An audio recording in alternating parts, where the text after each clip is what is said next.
Yeah, there are some people who are speaking story, like they make up stories about things as they go, as a way to placate themselves. Well, part of it is like from a trauma response. What Thank happens you. is when we That's don't very understand, specific. yes, when we don't understand like our own behavior or our behavior of others, and like we want to fill in the gaps because humans are meaning making beings and we want to fill in the gap. And so we create a story about what did or didn't happen. And that's coming from our nervous system trying to fill in the gap. And it's a lack of awareness. And usually it's from trauma and conditioning because when you are in your authentic self and when you have, I don't know, cleared the cache of your trauma almost, like when you cleared that out, it's just what did or didn't happen. And right, like versus the story of it all, because you know yourself and therefore you're not scared of other people. There's nothing to fear because the backdrop of our whole universe is love. If you can feel that, there's Thank nothing to you. fear. So I There teach is. flames how to love, Mm-hmm. right? Like how to, like, the twin flame relationship, right? Mm-hmm. To heal the heart and really connect the heart to the heart to always be connected with love. Mm-hmm. Because what are you connecting with otherwise, right? It could be Something in your lower chakras, which is not right. that. Like, yeah, that's a high spiritual development to be, heart centered. And that is, again, what this lifetime is about, is to travel up into the heart because, I mean, it gets even better from there, right? Like, because you can connect to everything and your own higher self, that is whole and that's here now. These labels that are being given, right, to people, they are imprints. And so, which then become cellular memories, right? And we breathe into that, right? I breathed into my label for 2 decades, which was bipolar disorder and schizo 2. I had neither of them, right? I was intuitive. But anyway, the point is that I think what you want to do if you're listening to this, ask yourself, is it for your highest good to breathe into a label that someone else gave you, which now is an imprint, which then becomes a cellular memory, which means you're carrying around someone else's opinion of you based upon some sort of like 30-minute consultation. Instead, what you could do is imprint this. I am a divine child of God. I can co-create with the universe anything that I want, and then choose what that is. Can you talk for a minute about, because this has always upset me, and sometimes I feel like people just are so committed to the identity of their diagnosis, traumatic brain injury.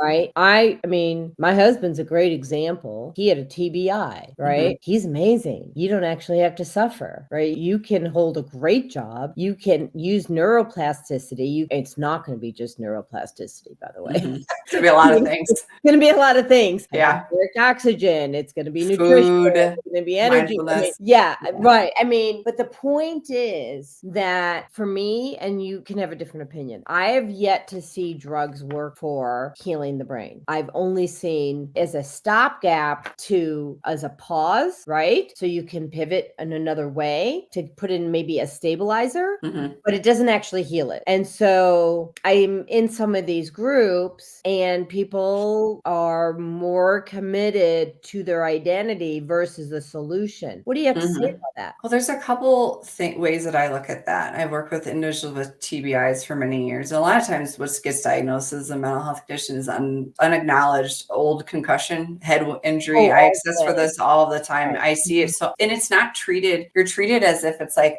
not a big deal because there's not a lot of understanding of like integrative concussion recovery. And I know people that do that work, and I know, and I've seen people heal from stuff that they were told that they never could heal. That's the difference between the medical model that's more reactionary versus like some of these other alternative ways that are like, well, let's get really curious and like see what else we can do in addition on top of that. And so it takes a level of curiosity, but at the same time, there's a whole period of adjustment because I work with people with disabilities for a really long time and having acquired one myself at one point, because my viewpoint of disability is the social view of disability, meaning society disables us by not accommodating and understanding, the needs of all of humanity versus like what your diagnosis is. That's a medical view of diagnosis of like, we have to fix you. This person outside of you knows more about you than you. That's a medical model. And I understand that's what's used in our world more often. And I understand why that is. However, there's also other viewpoints how to look at that. Well, I mean, here's the thing with divine intervention, spontaneous remission, for me to help anybody and be the conduit for anybody, they have to be radically responsible, because that's where we're going, and accountable for what brought it into their field to begin with, which is typically your mindset. And it's tough because when you do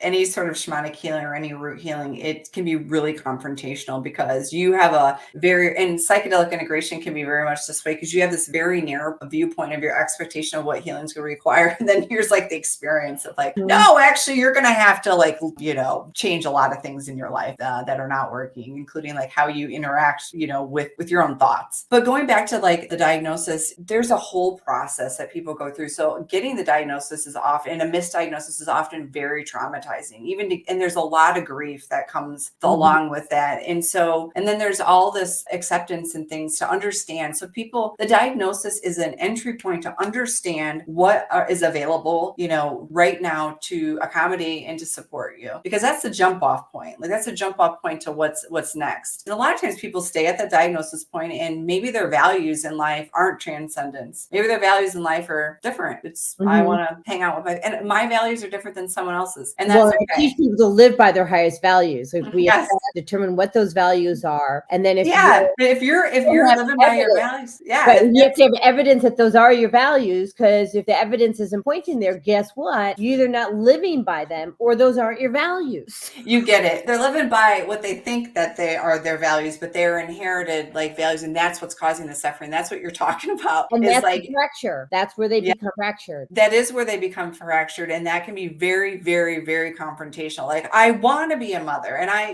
love it. I love it. I'm like, you are burnt out, and it's okay, that you don't love every aspect of being a mom, because it is hard. But the diagnosis of it all too is like, what resources what's the diagnosis and the label to access the resources so that someone can get some level of stability, so that if they want to add in, if their values are transcendence, true values of transcendence to heal, or just to fully be themselves no matter what, that is possible. But that's a personal journey that is really different for everyone. And as long as it's like it's your choice and your true choice and not a trauma response, like I'm all about it. I'm totally all about like whatever. Right. So you have to ask yourself, are you people pleasing? And that's a process. It really is a process. And a lot of times what's happening is there's a lot of underlying trauma, and the diagnosis is helping someone get to know themselves for the first time, or get to know themselves, especially when someone acquires a head injury or a disability, getting to know themselves, who they are now. But part of integration with trauma work is to get to know who you are. A lot of times too, what is not done is people get the diagnosis and that's it, right? They get it and that's it. There's a longer journey that we can go on, and one to like integrate that into our full being, and to know that like we're okay. And when you're doing that, and you're really doing that in like a trauma like recovery way, in a way that you're really engaging with trauma support, you're going to the world, and the initiation is going to require more supportive people outwardly and more support inward. That's just how it is. It's not above, it is above and below, but it's also within and without. Like ADIO, above, down, inside out. Yeah, as you become more whole and inside, then the outside reflects that, and that's a participatory process. It doesn't just magically happen. It comes with the law of attraction, right? So, totally, people are gonna see their way out.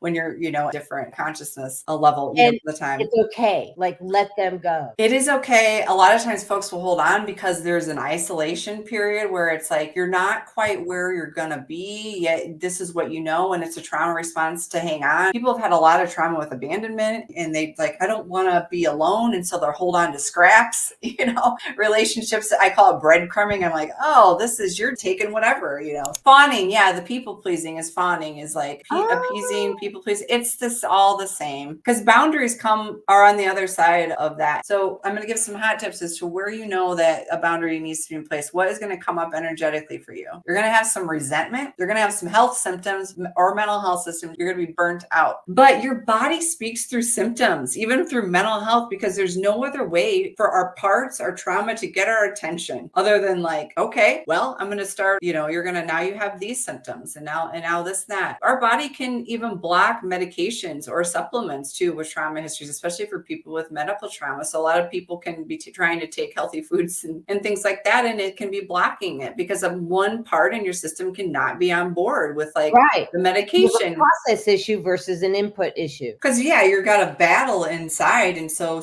your body can do that. Your bodies can give you actual health conditions, mental or physical, because trauma responses really have wisdom within if we learn how to listen. And that's what I teach people to do, is learn how to listen. And what the traditional mental health model does is kind of like, it's looking at the symptoms, but I want to journey into that. I'm like, oh, interesting, and like go towards it. So I go towards everything, and from myself, like from my authentic nature, and I get really curious about what is happening. And these things are diagnosed as this, that, and the other. And what is it? It's trauma.